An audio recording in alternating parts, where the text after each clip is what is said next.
let us love our country. There are too many negative voices out there. If there is a small issue somewhere, it's blown out of proportion.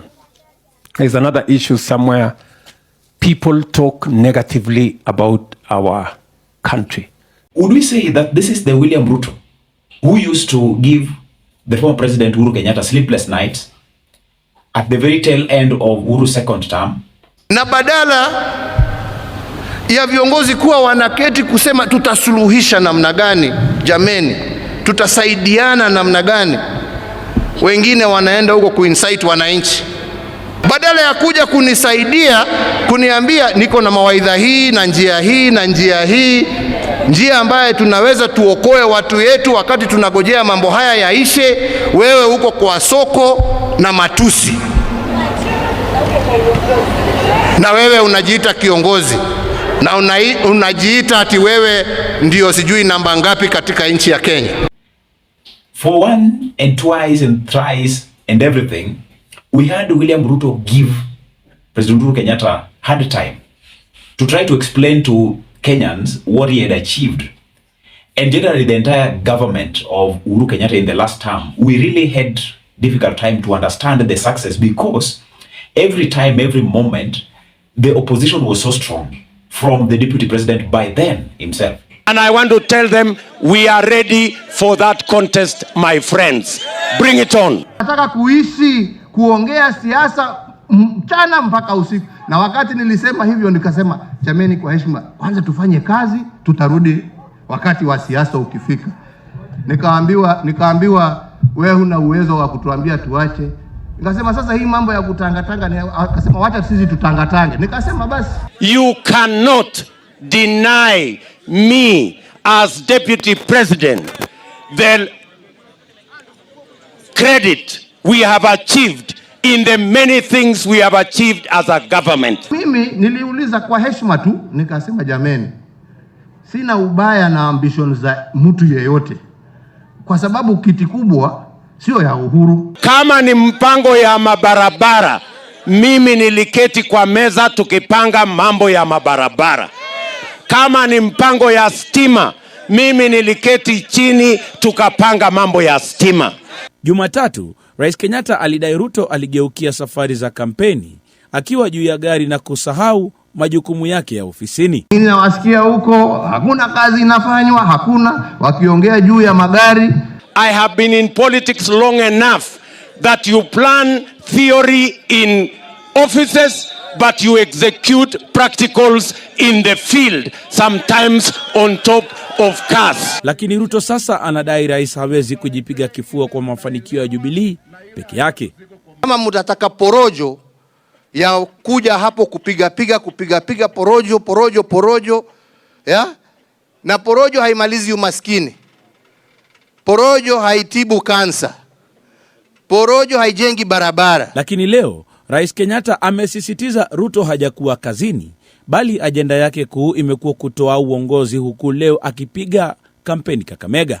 The only team that can build on the success of the last 10 years and correct the wrongs of the last 10 years, the only team with that experience is the Kenya Kwanza team. You know, we will not be thinking that a time will come when William Ruto will be again finding himself in the same shoes and then pleading with Kenyans to, be patriotic and don't, focus on the negativity and actually regard Kenya as their own. This is our motherland. This is our country. It is the only country that we have. It's the only home given to us by God. Other people appreciate Kenya. In fact, a US-based travel agency called Lonely Planet has said 3 things about Kenya. Number 1, that Kenya is the best holiday destination in Africa. Things do change. That is why they always say, Vindu vichenjanga. I think that musician really had a stronger message that is supposed to, crisscross the ridges for a longer time. Now, in this case, if you listen to William Ruto's plea to Kenyans to actually bear with him and love their country, what can you deduce?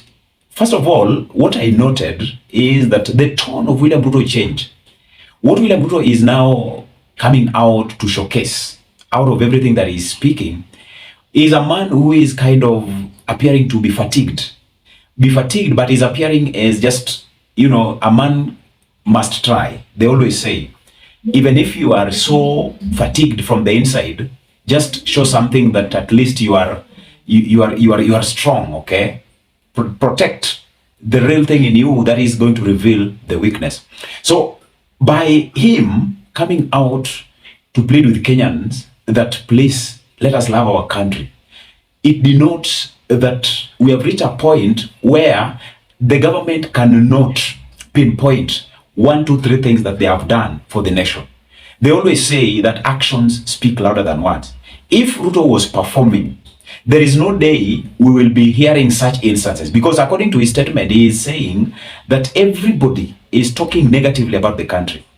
In fact, it is only the outsiders who are talking well about our country. What would you expect the outsiders to talk well, of course, but for us who are feeling the pain, it is the owner of the shoes, the wearer of the shoes, that knows where the shoe is pinching. So definitely, it is us who must actually give the clearest indication. And the moment we give the clearest indication, William Ruto must take keynote of what Kenyans are saying rather than what the outsiders are saying. So it has reached a point where they cannot show anything. They cannot come out to say that, please, talk good of this thing that we have done. Talk good of this activity that we are carrying on with. Please, just remember that we are doing something to help you. So that even if people will come out and generally say that you're doing for us nothing, then the blame will be on them. If judgment is supposed to come and yet you're doing something which is constructive, then the blood of judgment will not be on your head because you have played your part. So there is nothing that the government can showcase. And so this call to action for Kenyans to embrace their country and be patriotic, I think it is dead on arrival, because there is nothing to smile about at any point. Now, the second thing that I noted is that, the opposition is now having a very easy time. They are not doing even the assignments to look at what they should, move on as a narrative to the people or with the people. In fact, it is the people who are setting the pace, okay? That is the reason why, even if you don't see the likes of Raila Odinga and the entire opposition coming on board, they are well satisfied. In fact, people will speak for them. Very rare. We haven't seen something like this ever before. But in this case, opposition is gaining relevance when, they are not speaking, they are not moving. It is the government that is failing to perform and making them to get relevance with the people. So when you hear him now come out, and every lieutenant, when they come out, they have just to defend William Ruto, it tells you where we have reached. And perhaps, William Ruto should be very careful, be very keen, and have his eyes opened. Otherwise, we might be expecting that this man is a leader, yet he is not. This is not ill-motivated statement that I'm making, like he made a call for us to be patriotic. This is the reality. We speak of the reality of what we feel as Kenyans. So according to you, do you agree with William Ruto's call to action for Kenyans to embrace their country, to be patriotic? What is your take? I'll see you next. Have a great moment.